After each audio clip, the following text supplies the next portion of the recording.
नमस्कार, मैं रवीश कुमार। स्कूलों में चाहे जातिवाद हो या सांप्रदायिकता, इसका नतीजा एक ही निकलेगा, आपका बच्चा हिंसक हो जाएगा। शिक्षा के अधिकार कानून के तहत किसी बच्चे को मारना, मानसिक या शारीरिक शोषण करना, यह सब अपराध है और इसके लिए 5 साल की जेल और 5 लाख तक के जुर्माने का प्रावधान है। किसी भी समाज को हर समय चेक करते रहना चाहिए कि स्कूलों में जाति और धर्म को लेकर कहीं उनके बच्चों में एहसास कमतरी और नफरत तो नहीं भरी जा रही है। ऐसे कई शिक्षकों के वीडियो इन दिनों वायरल हो रहे हैं जो काफी लोकप्रिय हैं मगर जातिवादी नफरतों से भरे हुए हैं। इस समय हम मुजफ्फरनगर की घटना की बात कर रहे हैं। इस घटना में सांप्रदायिक एंगल होने को लेकर कई तरह के विवाद हो गए हैं, लेकिन प्रिंसिपल बच्चों को बुलाकर कहती हैं कि इस एक बच्चे को मारो, इसे लेकर कोई विवाद नहीं है और ना तृप्ता त्यागी ने इससे इनकार किया है। हमारा आज का फोकस मुजफ्फरनगर के अलावा कठुआ की घटना पर भी है और हम यह भी देखेंगे कि किस तरह स्कूलों से लेकर कॉलेज और प्राइवेट कोचिंग संस्थानों में एंटी मुस्लिम जहर फैल रहा है, जिससे हमें सावधान रहने की जरूरत है। बेशक जोर मुजफ्फरनगर की घटना को लेकर होगा और देखने की बात होगी कि प्रशासन की जांच में क्या निकल कर आता है और किस तरह की कार्रवाई होती है।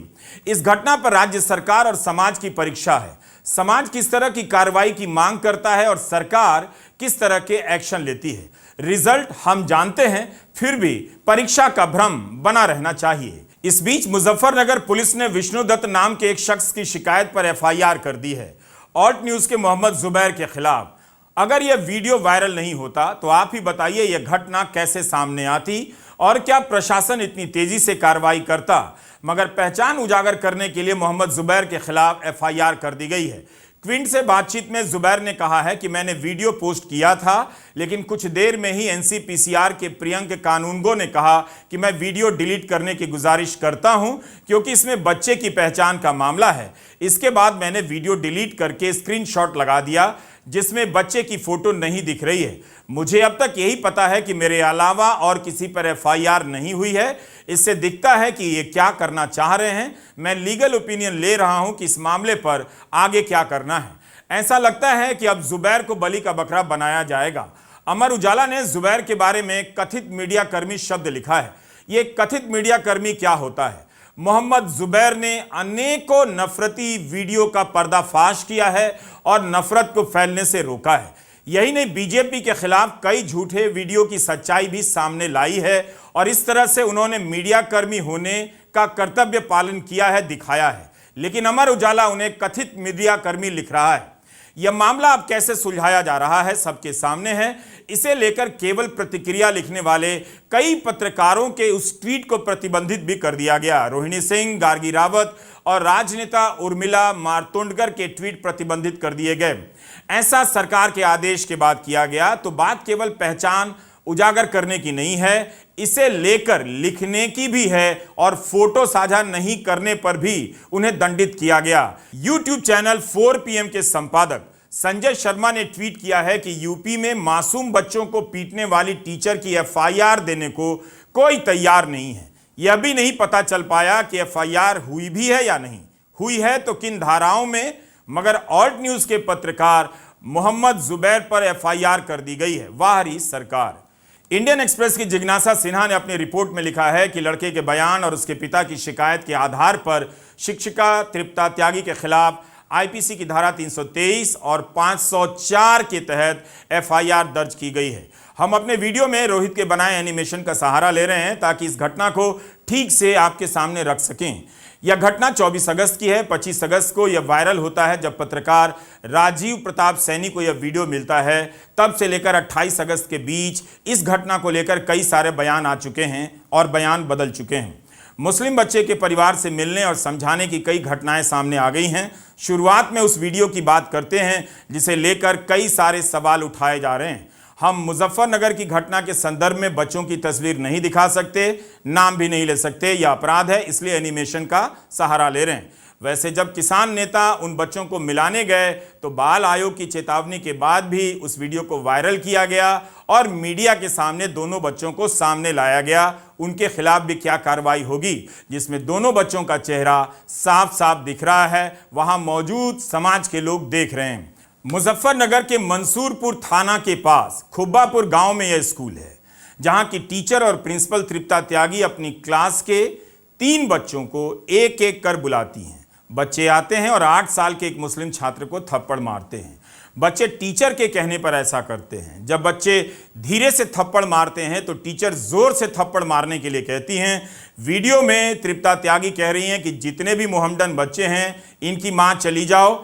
यहां पर वीडियो बना रहा चाचा हंसता भी है। इस बीच 2 और बच्चे उठकर आते हैं और बच्चे को मारते हैं। टीचर तीसरे बच्चे से कहती हैं कि अब की बार कमर पर मारो। बच्चा कमर पर मारता है। एक और वीडियो है, उसमें एक लड़की भी उठकर आती है और जोर से थप्पड़ मारती है। बच्चा रोता रहता है। टीचर कह रही हैं कि क्या ऐसे मार रहे हो, जोर से मारो, मुंह पे ना मारो, मुंह लाल हो रहा है। टीचर शिकायत कर रही हैं कि 5 का टेबल करवाया था, याद नहीं किया। जो पहला वीडियो वायरल हुआ है वह 40 सेकंड का है। उसमें बच्चा रो रहा है मगर शिक्षक के प्रोत्साहित करने पर बच्चा और बच्ची थप्पड़ मार रहे हैं। यह वीडियो इसलिए वायरल हुआ कि इसे रिपोर्ट करने वाले पत्रकार का नाम राजीव प्रताप सैनी है। उसी के बाद से वीडियो वायरल होता है। यह वीडियो इतना भयावह था कि देखने वालों का दिमाग सुन्न हो गया। हम सभी जानते हैं कि भारत के स्कूलों में धर्म और जाति के नाम पर भेदभाव होता है, इसलिए प्रतिक्रिया ऐसी ही आनी थी।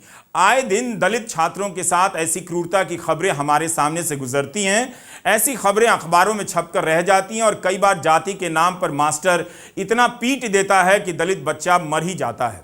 मुजफ्फरनगर के इस केस में सवाल उठाया जा रहा है कि सामाजिक स्तर पर इसे मैनेज कर लिया गया है। हालांकि जांच अभी पूरी नहीं हुई है, कार्रवाई का इंतजार करना चाहिए।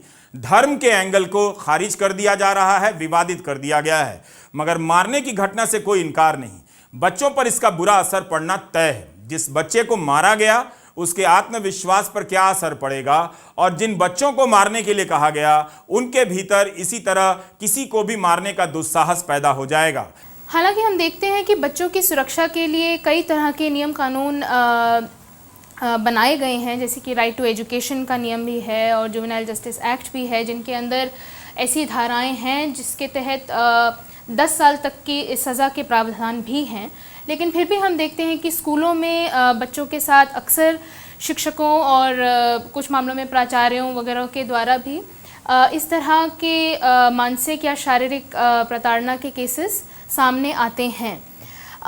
पिछले कुछ सालों में इन्हीं कानूनों की वजह से एक तरह की सजगता इस चीज़ को लेकर पैदा हुई है। लेकिन हम देखते हैं कि, और ये मेरे पर्सनल एक्सपीरियंस में भी और हमारे इर्द गिर्द और लोगों ने भी ये देखा होगा कि इन कानूनों को बाईपास करने के तरीके भी इजाद किए गए हैं, जिसमें से कि एक ये है जहां टीचर्स सहपाठियों से कहते हैं कि वो बच्चों को जो सज़ा देनी है वो दें, जिसमें भले वो थप्पड़ मारना हो या इस तरह से या छड़ी से मारना हो, इस तरह की चीज़ें की जाती हैं।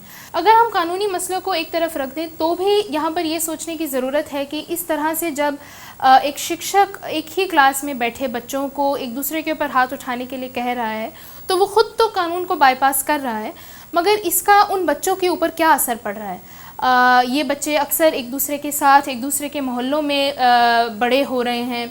एक बहुत ही इम्प्रेशनेबल एज है, एक संवेदनशील उम्र है उनकी, जब वो समाज में रिश्ते बनाना, एक दूसरे के साथ उठना बैठना, खाना पीना, इस तरह की चीज़ों को सीख रहे हैं। और ऐसे में अगर शुरुआत में ही, इस उम्र में ही अगर उनके आपसी रिश्तों में, उनकी दोस्तियों में इस तरह की हिंसा को वैधता मिलती है तो निश्चित तौर पर इसका बच्चों के दिमाग पर अच्छा असर नहीं हो सकता है। बच्चे के पिता और चाचा का बयान कई बार बदल चुका है या बदलवाया जा चुका है। उनकी सामाजिक और आर्थिक स्थिति को देखकर समझा जा सकता है। पिता ने सबसे पहले कहा 1 घंटे तक उसे मारा गया, फिर कहा उन्होंने कि इंसाफ की उम्मीद नहीं इसलिए थाने में शिकायत की, FIR नहीं। फिर एक और बयान आ गया कि हमने समझौता कर लिया है, आगे कोई कार्रवाई नहीं चाहते हैं। समझौता यही हुआ है कि उन्होंने फीस वापस कर दी, हम बच्चे को स्कूल में नहीं पढ़ाएंगे। हिंदू मुस्लिम का कोई एंगल नहीं है, माहौल ठीक है, ये उनका बयान है पिता का। क्या इससे सारा मामला खत्म हो जाता है? क्या यह देश के स्कूलों का सच नहीं है कि एंटी मुस्लिम भेदभाव का हौसला अब प्रिंसिपल से लेकर टीचरों में पहुंच गया है? सभी को पता है कि अपने घरों से सीखकर आने वाले बच्चे अब क्लास में मुस्लिम बच्चों के साथ किस तरह की बातें करते हैं। इसके अनेक प्रमाण आपको मीडिया रिपोर्ट में मिल जाएंगे। नाजिया इरम की यह किताब 2017 में छपी। अमेजॉन पर 166 रुपए में उपलब्ध है। जगरनॉट प्रकाशन ने मदरिंग अ मुस्लिम तब छापी जब गोदी मीडिया और व्हाट्सएप यूनिवर्सिटी में एंटी मुस्लिम जहर तूफान की तरफ फैलता जा रहा था। नाजिया इरम ने मुख्य रूप से दक्षिण दिल्ली के स्कूलों और देश के कुछ अन्य स्कूलों में जाकर मुस्लिम माओं से उनका अनुभव जाना कि उनके बच्चों को क्या क्या बातें सुनने को मिल रही हैं। कोई आतंकवादी कहने लगा, कोई आतंकवादियों के संगठन के नाम से पुकारने लगा अपने मुस्लिम दोस्तों को, कोई पाकिस्तानी तो कोई बांग्लादेशी कहने लगा। क्लास में बैठे मुस्लिम बच्चे के मन पर कितना गहरा असर पड़ा होगा। और ये वो माएँ हैं जो कॉरपोरेट दुनिया में कामयाब हैं, अच्छी आर्थिक हैसियत रखती हैं, जो पहचान की इस राजनीति को ठीक से समझती हैं। इस किताब के एक एक पन्ने पर भेदभाव के किस्से दर्ज हैं। यह किताब एक कहानी से शुरू होती है कि एक मुस्लिम बच्ची इस बात से डरने लग जाती है कि मुसलमान आ जाएंगे, जबकि वो खुद मुसलमान है। अपनी बेटी की इस बात को हंसकर उड़ा देने के बाद उसके माँ बाप गंभीर हो गए। बाद में उसकी माँ ने जानने का प्रयास किया कि बेटी के मन में यह बात कहाँ से आई होगी। पता चला कि स्कूल के दोस्तों से यही सब सुनती रहती है।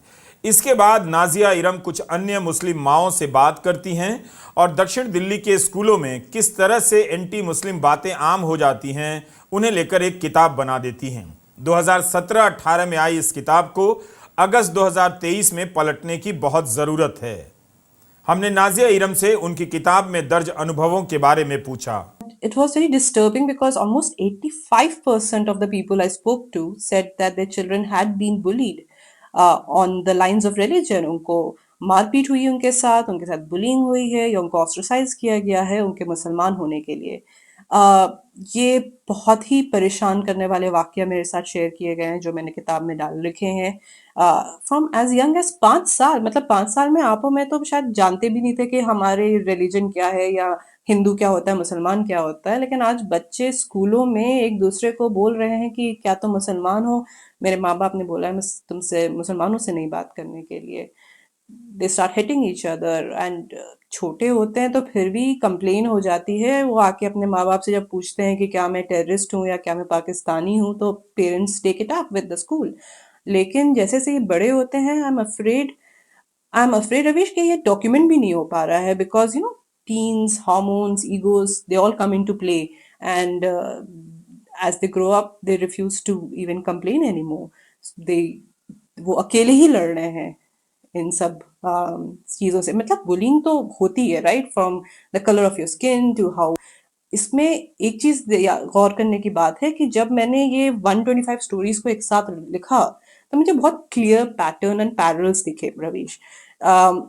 ये पैटर्न ये था कि रात के 10 बजे जो बुलेटिन से बोला जा रहा है वो सुबह के 9 बजे के क्लासरूम्स में रिपीट हो रहा है। बहुत सिंपल और क्लियर पैटर्न है कि रोज आप लैंड जिहाद करेंगे, वाटर जिहाद करेंगे, लव जिहाद करेंगे, तो वो आपके कॉन्वर्सेशंस में आ जाएगा। आप कब तक बचेंगे इस मिस इन्फॉर्मेशन और डिस इन्फॉर्मेशन से? आप न्यूज़ बंद करेंगे अपनी तो न्यूज़पेपर है, आप न्यूज़पेपर बंद करेंगे तो सोशल मीडिया है। And we are all part of a very toxic culture जहाँ पर रोज ऑलमोस्ट 10 साल से अब एक ही एजेंडा है कि मुसलमान बुरा है। इसको प्रूव करने के लिए 10 तरीके अपनाए जा रहे हैं मीडिया में। ये बच्चे एक मुसलमान बच्चे की बात नहीं है। यहाँ पर हमें ये गौर करना है कि हर बच्चा जो हेट चैनल करता है, चाहे वो बुली करता है या किसी को कुछ बुरा कहता है या किसी को मारता है, बिकॉज उसको बताया गया है कि इट्स ओके टू हेट। यही बता रहे हैं ना हमारे टीवी की डिबेट्स रोज कि it's okay to hate, it's okay to call people names. तो वो जब बच्चा करता है तो वो भी उसी नफरत का शिकार है। नफरत मजहब नहीं देखेगी, नफरत हमारे हर बच्चे को इक्वली निकल जाएगी। तो as adults we are failing our kids. As adults we need to stop hate politics, we need to stop everyone who peddles hate politics, चाहे वो न्यूज़ टीवी डिबेट हो, चाहे वो लीडर्स हो, चाहे वो आपके RWA के प्रेसिडेंट हो, चाहे आपकी टीचर हो, चाहे आपका पड़ोसी हो, चाहे आपकी खुद की फैमिली हो। तो जब तक हम ये नहीं करेंगे तो एक generation is growing up in India जिसको खाली यही पता है कि it's okay to hate and that needs to be changed. Gujarat के मेहसाणा की घटना का जिक्र जरूरी है। हाल की यह घटना भी एक गांव के स्कूल की है। 15 अगस्त के दिन श्री केटी पटेल स्मृति विद्यालय में 10वीं और 12वीं के होनहार छात्रों का सम्मान किया जाना था। कई जगहों पर यह खबर छपी है, आप खुद भी पढ़ सकते हैं। वाइब्स ऑफ इंडिया की लक्ष्मी पटेल ने अपनी रिपोर्ट में बताया कि लुनावा गांव के इस स्कूल में 87% अंकों के साथ 10वीं में टॉप करने वाली अरनाज बानो को उम्मीद थी कि उन्हें भी मंच पर बुलाया जाएगा, लेकिन उन्हें मंच पर नहीं बुलाया जाता है। उनसे कम अंकों वाले छात्रों को मंच पर बुलाया जाता है, लेकिन अरनाज वापस रोते हुए घर चली जाती हैं। अरनाज के पिता ने मीडिया से यही कहा कि हमने जब स्कूल से स्पष्टीकरण मांगा तो गोलमोल जवाब मिला और यही कहा गया कि 26 जनवरी को सम्मान दे देंगे। लेकिन मैं पूछना चाहता हूं कि 15 अगस्त को सबके साथ सम्मान क्यों नहीं दिया गया? हम इस जमीन से जुड़े किसान हैं, पीढ़ियों से हमारे परिवार के साथ भेदभाव नहीं हुआ, लेकिन मेरी बेटी को जानबूझकर वो सम्मान नहीं दिया गया जिसकी वो हकदार है। स्कूल के प्राचार्य ने कहा कि अरनाज 15 अगस्त को स्कूल नहीं आई थी। अरनाज के पिता ने कहा कि स्कूल में सीसीटीवी है, चेक करा ले, उनकी बेटी स्कूल गई थी। मुजफ्फरनगर की घटना को लेकर चर्चा हो गई, कई तरह की बातें सामने आ गई, लेकिन मेहसाणा की इस घटना को उसी के हाल पर छोड़ दिया गया। आप कल्पना कीजिए कि आपका बच्चा टॉपर हो, स्कूल में सभी को सम्मान दिया जा रहा हो और उसे ही मंच पर ना बुलाया जाए। क्या किसी क्लास में 500 टॉपर होते हैं? एक मिनट के लिए आप इसे मान लें कि धर्म के आधार पर अरनाज के साथ भेदभाव नहीं किया गया होगा, लेकिन यह भी तो सोचिए कि सम्मान का कार्यक्रम 10वीं और 12वीं के टॉपर के लिए था, तो 10वीं की टॉपर कैसे छूट गई? आप इस सच्चाई से मत भागिए, इसमें नुकसान आपके बच्चों का है। एंटी मुस्लिम राजनीति और सोच के शिकार वाले स्कूल और टीचर आपके बच्चों को दंगाई बना देंगे। यह खबर इंदौर से है और इसी साल अप्रैल की है। इंडियन एक्सप्रेस और अन्य कई अखबारों में छपी है। इंदौर के लसुड़िया थाना क्षेत्र की घटना है। 11 साल के एक मुसलमान लड़के को उसके 3 हम उम्र साथियों ने कपड़े उतरवाकर जय श्री राम के नारे लगाने को कहा, मारा भी और गालियां भी दी और उसका वीडियो बनाकर सोशल मीडिया पर डाल दिया। सभी बच्चे एक दूसरे को पहले से जानते थे, इनके माँ बाप मजदूरी करते हैं। 11 साल के बच्चों में नफरत पहुंच गई है। ऐसे मामलों में सख्त सजा मिलनी चाहिए, तभी सारे स्कूलों और शिक्षकों को संदेश जाएगा कि वे किसी बच्चे की पिटाई ना करें, ना किसी से करवाएं और इस बात का खास ध्यान रखें कि जाति और धर्म के आधार पर किसी से भेदभाव ना करें। मुजफ्फरनगर के इस पूरे प्रसंग में बहुसंख्यक समाज को भी आगे आना चाहिए था। उन बच्चों के माँ बाप की चुप्पी खलती है जिन्हें कहा गया कि उठकर अपनी ही क्लास के बच्चे को मारते चलो। हिंदू मुस्लिम एंगल साबित होने को लेकर विवाद हो सकता है, लेकिन बच्चे मार रहे हैं इसे लेकर तो कोई विवाद नहीं। फिर उनके माता पिता क्यों नहीं सामने आए? अगर एफआईआर की बात है तो सबसे पहले उन्हीं माता पिता की तरफ से होनी चाहिए थी जिनके बच्चे तृप्ता त्यागी के कहने पर मारने के लिए आगे आते हैं। तृप्ता त्यागी ने अपने एक वीडियो बयान में कहा है कि उन्होंने अन्य छात्रों से थप्पड़ मारने के लिए कहा क्योंकि वह विकलांग हैं और कुर्सी से नहीं उठ सकती हैं। तो क्या वे व्हील चेयर का इस्तेमाल करती हैं? कुर्सी पर बैठते समय क्या किसी और की मदद लेती हैं? यह सवाल इसलिए पूछ रहा हूं कि मैंने बीबीसी के पत्रकार अमित सैनी और रोहित लोहिया की एक वीडियो रिपोर्ट देखी है। इस वीडियो रिपोर्ट में तृप्ता त्यागी उसी बात को दोहरा रही हैं कि वे कुर्सी से नहीं उठ सकती हैं, मगर बीबीसी की उसी रिपोर्ट में उन्हें चलते फिरते देखा जा सकता है। उनके चलने में निश्चित रूप से तकलीफ है, मगर ऐसा नहीं लगा कि वे कुर्सी से उठ नहीं सकती हैं। तृप्ता त्यागी ने बीबीसी से कहा है कि मेरे स्कूल में अधिकांश बच्चे मुस्लिम ही हैं, पीटने वाले बच्चों में मुस्लिम बच्चे भी थे। अब यह बात जांच से ही साबित होगी कि जो बच्चे और जो लड़की मार रही है उनका मजहब क्या है। लेकिन तृप्ता त्यागी के बयान में कई सारे अगर मगर मिलते हैं। बच्चे के परिवार वालों के बयान में भी बहुत ज़्यादा अगर मगर हैं। मार खाने वाले बच्चे के चाचा नदीम ने वीडियो बनाया था, अब उसका मीडिया में बयान आया है कि हिंदू मुस्लिम एंगल नहीं है, राजनीतिक दल चुनाव के कारण हवा देना चाहते हैं। वह तो लगता है कि अब बच्चे को 1 घंटे तक मारने की बात भी भूल गए हैं। बच्चे का यह बयान मीडिया में आया है कि उसे 1 घंटे तक पीटा गया। इंडियन एक्सप्रेस की जिज्ञासा सिन्हा ने अपनी रिपोर्ट में बताया है कि चाचा नदीम ने यह भी आरोप लगाया था कि शिक्षिका ने उनके भतीजे और एक अन्य मुस्लिम लड़के को कम से कम 1 घंटे तक पीटा। बीबीसी को बच्चे की मां ने कहा है कि मैडम ने गलत किया, बच्चों से नहीं पिटवाना चाहिए था, चाहे खुद मार लेती। ऐसा लगता है कि मैडम मुसलमानों के खिलाफ है। तो क्या आप सब मैनेज कर लिया गया है? खैर, तृप्ता त्यागी का आरोप है कि वीडियो से छेड़छाड़ हुई है। तब ऐसे में नदीम के वीडियो की जांच होनी चाहिए कि जितना हिस्सा उन्होंने जारी किया है उसमें कोई छेड़छाड़ तो नहीं है। प्रशासन को भी छेड़छाड़ वाली बात पर ध्यान देना चाहिए। यह तृप्ता त्यागी के स्कूल का वीडियो है। अभी इस स्कूल का भवन बन रहा है, इसलिए बच्चे उनके घर पर ही पढ़ते हैं। इंडियन एक्सप्रेस की एक रिपोर्ट में मुस्लिम बच्चे के पिता ने कहा है कि वह भी इस स्कूल के बनाने में मदद कर रहा है। इसके बाद भी उन्हीं के बच्चे के साथ कथित रूप से यह घटना हुई है। रिपोर्ट से यह भी पता चला कि स्कूल में आधे हिंदू आधे मुस्लिम बच्चे हैं। अच्छी बात है कि धर्म के आधार पर स्कूल अभी नहीं बटा है और गांव के दोनों धर्मों के परिवार एक ही स्कूल में बच्चे को भेज रहे हैं। कुछ भरोसा होगा तभी ये बच्चे इस स्कूल में जा रहे होंगे। कई बार कोई विकल्प नहीं होता तो भी जाना पड़ता है। फिलहाल इस स्कूल को सील कर दिया गया है। सभी 50 बच्चों को सरकारी स्कूलों में भेज दिया गया है। अब आते हैं किसान नेताओं की भूमिका पर। हमें इस बात का ध्यान रखना है कि मुजफ्फरनगर के जिस मैदान से 2013 की सभा के बाद दंगे भड़के थे, उसी मैदान पर किसान आंदोलन के दौरान नेताओं ने हिंदू मुस्लिम राजनीति का विरोध किया था। यह बहुत बड़ा कदम था।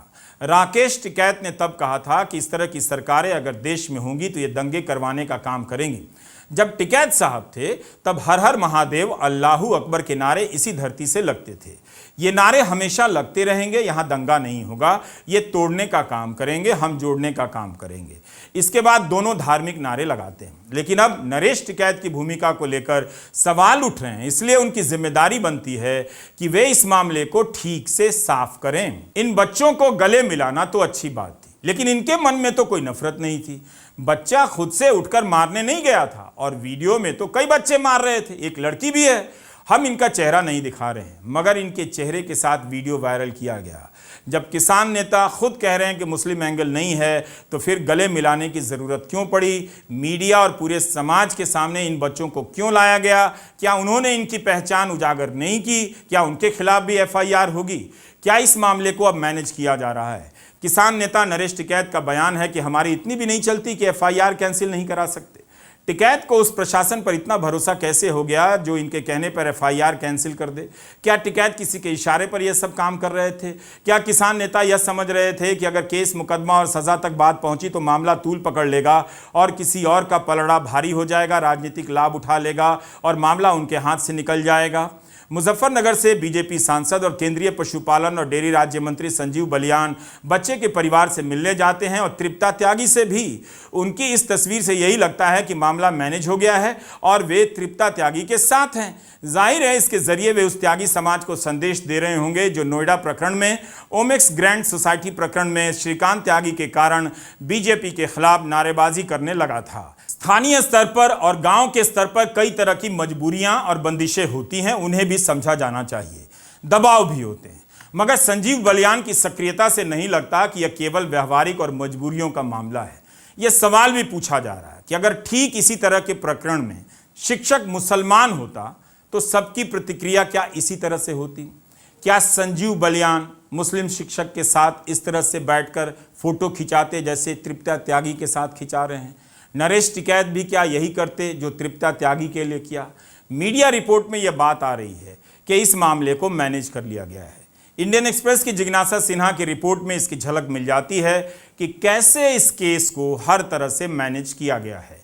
एक्सप्रेस की जिज्ञासा सिन्हा ने अपनी रिपोर्ट में बताया है कि लड़के के परिवार पर आसपास के गांव के प्रधानों के साथ साथ किसान नेता नरेश टिकैत समझौता करने का दबाव डाल रहे हैं। पूरा गांव के प्रधान नरेंद्र त्यागी ने उनसे कहा, अब यह नाटक बंद करो, हम इस गांव में मीडिया नहीं चाहते। मैं चाहता हूं कि आप पुलिस स्टेशन जाएं और उन्हें बताएं कि आपको FIR की ज़रूरत नहीं, इसे ख़त्म करवाओ, नहीं तो तुम्हें परिणाम भुगतना पड़ेगा।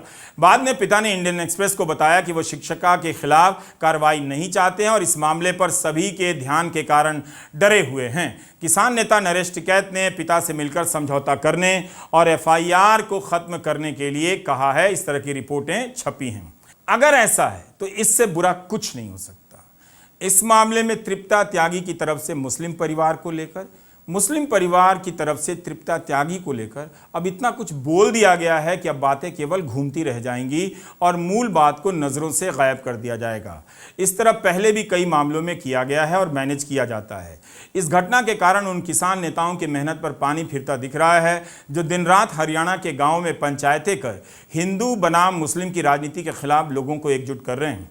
नूह के दंगे के बाद किसान नेताओं ने बहुत ही शानदार काम किया है। वे जगह जगह पंचायतें बुला रहे हैं और दंगाइयों को खुली चुनौती दे रहे हैं। संयुक्त किसान मोर्चा की सभा को गौर से देखिए। संयुक्त किसान मोर्चा की यह पहली महापंचायत थी। इस तरह की सभाओं में एंटी मुस्लिम हरकतों की खुलकर निंदा की जा रही है और भाईचारे पर जोर दिया जा रहा है। दंगों में नहीं जाने की बात कही जा रही है। हरियाणा के गाँव में यह बहुत अच्छी घटना हो रही है। जमीन से इसका विरोध हो रहा है। किसान नेता खुलकर एंटी मुस्लिम राजनीति के खिलाफ बोल रहे हैं और भाईचारे का संदेश दे रहे हैं। किसान नेता सुरेश कोत का यह भाषण काफ़ी वायरल हो गया है, जिसमें वे सांप्रदायिकता से खुलकर लड़ने की बात कर रहे हैं। अल्पसंख्यकों के खिलाफ उंगली उठाने वालों को चुनौती दे रहे हैं। अब हम एक और घटना की बात करेंगे। इस घटना की भी उतनी ही निंदा होनी चाहिए बिना शर्त, और लोगों ने की भी है। जम्मू कश्मीर के कठुआ जिले के बानी गवर्नमेंट हाई स्कूल की एक घटना कम खतरनाक नहीं है। यह सरकारी स्कूल है।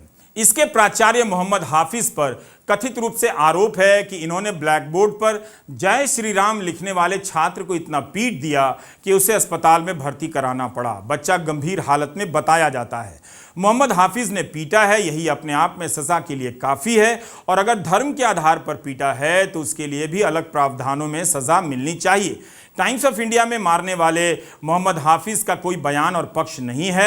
उन्हें गिरफ्तार कर लिया गया है। अखबार ने लिखा है कि छात्रों ने बताया कि जय श्री राम लिखने के बाद उर्दू के टीचर फारूक अहमद छात्र को घसीटते हुए प्राचार्य मोहम्मद हाफिज के पास लेकर गए और उन्होंने छात्र को काफ़ी पीटा। इस घटना के बारे में और ज़्यादा जानकारी नहीं है, ना ही हम जुटा सके हैं। इस घटना के विरोध में स्थानीय लोगों ने स्कूल के बाहर प्रदर्शन किया। इतनी बड़ी संख्या में भीड़ गेट तोड़कर परिसर में घुस आई। इससे वहां पर मौजूद अन्य छात्रों को भी खतरा हो सकता था। लेकिन मुजफ्फरनगर मामले में कोई भीड़ नहीं थी जो प्रदर्शन करने पर उतरी, बल्कि पिता को समझाने अलग अलग संगठनों के नेता आ गए। मामला शांत कर दिया गया। कठुआ मामले में ज़्यादा जानकारी नहीं है। अभी इसकी सत्यता पर कोई ठोस दावा सामने नहीं आया है, पर इसकी जांच होनी चाहिए कि बच्चे ने बोर्ड पर जय श्री राम क्यों लिखा, उसे क्यों लगा कि लिखना चाहिए। क्या क्लासरूम इसके लिए उपयुक्त जगह है? यह बात उसके जहन में किस राजनीति से आती है?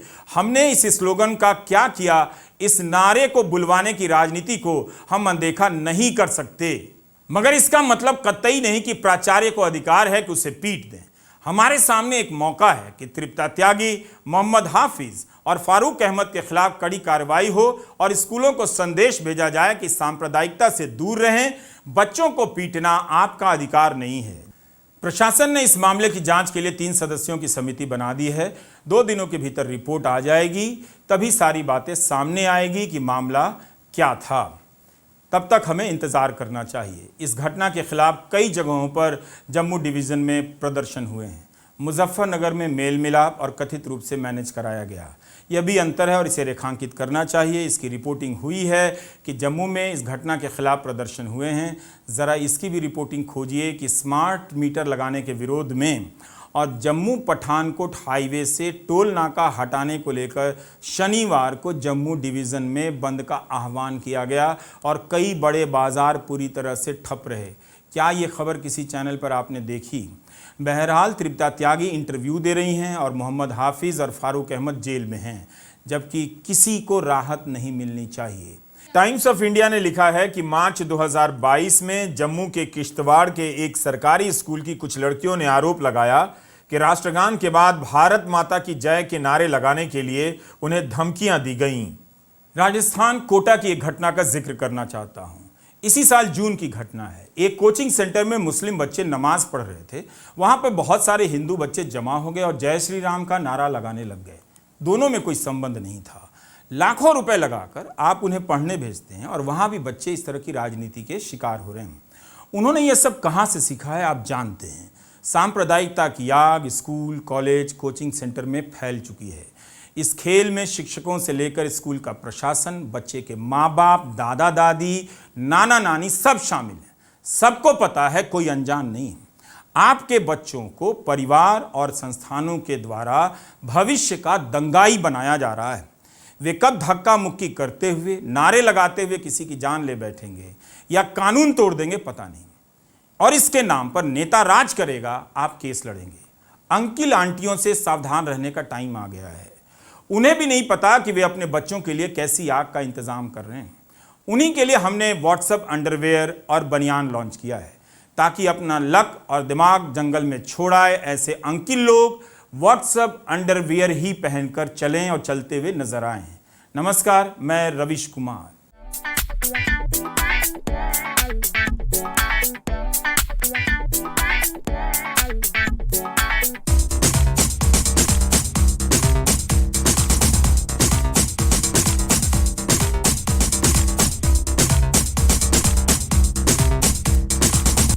ब्रांडेड अंडरवियर का खत्म हुआ काम, अपनी सत बुद्धि को दे दो आराम और पहनो व्हाट्सएप बनियान, पहनो व्हाट्सएप बनियान।